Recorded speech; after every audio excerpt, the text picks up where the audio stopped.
வணக்கம். ஆஞ்சநேயருக்கு வெற்றிலை மாலை அணிவிக்க காரணம் என்ன தெரிந்து கொள்வோமா? ஒவ்வொரு தெய்வத்திற்கும் ஒவ்வொரு மாலை, இலை சாற்றி வழிபடுவது சிறப்பானது என்பார்கள்.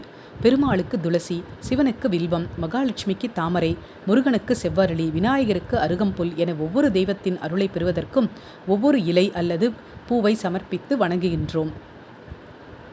ஸ்ரீராம ஜெயராமா ஜெய ஜெயராமா என்ற நாமம் எங்கெல்லாம் ஒலிக்கிறதோ அங்கெல்லாம் ஆஞ்சநேயர் பிரசன்னமாகி விடுவார். தினமும் இந்த நாமத்தை 21 முறை உச்சரித்தால் அனுமனின் அருளாசி பரிபூர்ணமாக நமக்கு கிடைக்கும். தடைகள் நீங்குவதற்கும், காரிய வெற்றி பெறுவதற்கும், பயம் போவதற்கும், சனி உள்ளிட்ட நவகிரகங்களின் தோஷம் விலகுவதற்கும் அனுமனை வழிபடுவார்கள். இதற்காக அனுமனுக்கு வெற்றிலை மாலை அணிவிக்கும் வழக்கம் உள்ளது. அனுமனுக்கு வெற்றிலை மாலை அணிவிக்கும் வழக்கம் வந்ததற்கு காரணம் உள்ளது. ராமாயணத்தில் ராவணனோடு நடந்த போர் நிறைவடைந்து ராமர் வெற்றி பெற்றுவிட்டார். இந்த தகவலை அசோகவனத்தில் ராமரின் வருகைக்காக காத்திருக்கும் சீதாதேவியிடம் விரைந்து சென்று தெரிவித்தார் அனுமன். இந்த செய்தியால் மனமகிழ்ச்சி அடைந்த சீதாதேவி ஆஞ்சநேயருக்கு ஏதாவது பரிசு தர விரும்பினாள். உடனடியாக தனக்கு அருகில் படர்ந்து சென்ற வெற்றிலையை கொடியை எடுத்து மாலையாக்கி அனுமனின் கழுத்தில் அணிவித்தாள் சீதை.